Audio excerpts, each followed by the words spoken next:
Shalom saudara, Rema hari ini berjudul Tuhan bukan pemberi harapan kosong.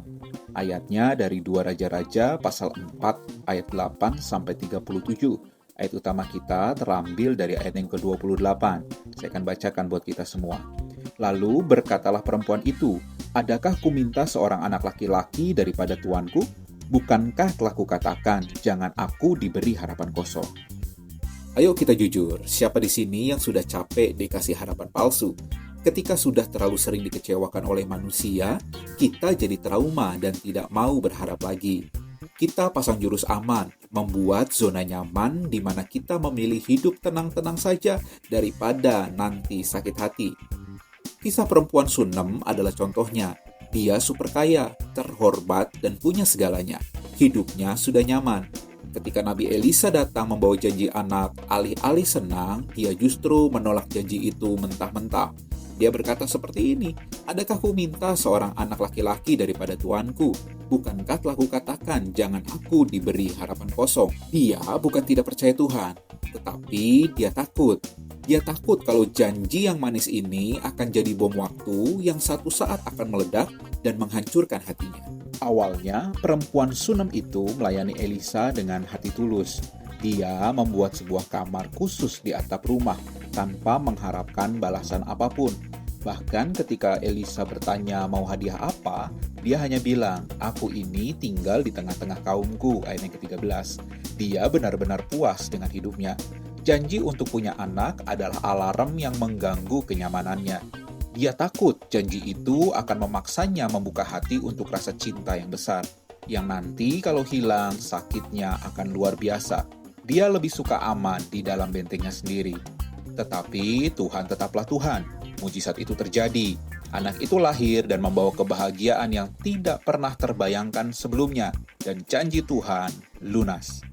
Namun, di tengah kebahagiaannya, tiba-tiba tragedi menimpa. Anak itu meninggal, bahkan meninggal di pangkuannya sendiri.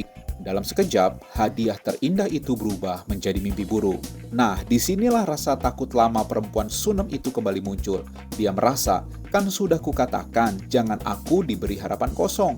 Kematian anak itu seolah jadi bukti bahwa janji Tuhan itu setengah-setengah atau tidak sempurna. Tunggu. Bukankah kita sering merasa begitu juga kan? Ketika berkat kita hilang, kita langsung menyalahkan Tuhan. Kita lupa kalau pekerjaan Tuhan itu belum tuntas.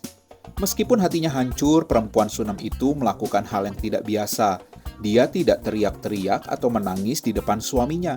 Dia membawa anaknya yang mati itu ke kamar Nabi, ke tempat tidur Elisa. Ketika suaminya bertanya mengapa dia terburu-buru pergi untuk menemui Elisa, jawaban perempuan itu dicatat dengan sangat singkat. Dia hanya berkata, "Jangan khawatir." Ayat yang ke-23. Ini adalah proklamasi iman yang sangat kuat. Dia mungkin berkata dalam hatinya, "Aku tidak percaya kalau akhir cerita ini hanya begini." Dia menolak untuk pasrah pada kekalahan. Dia tahu yang bisa membatalkan janji Tuhan hanyalah Tuhan sendiri. Dan ia sangat yakin kalau Tuhan sudah berjanji, dia pasti bertanggung jawab. Kematian anak perempuan Sunem itu bukan hanya tentang ujian bagi si ibu.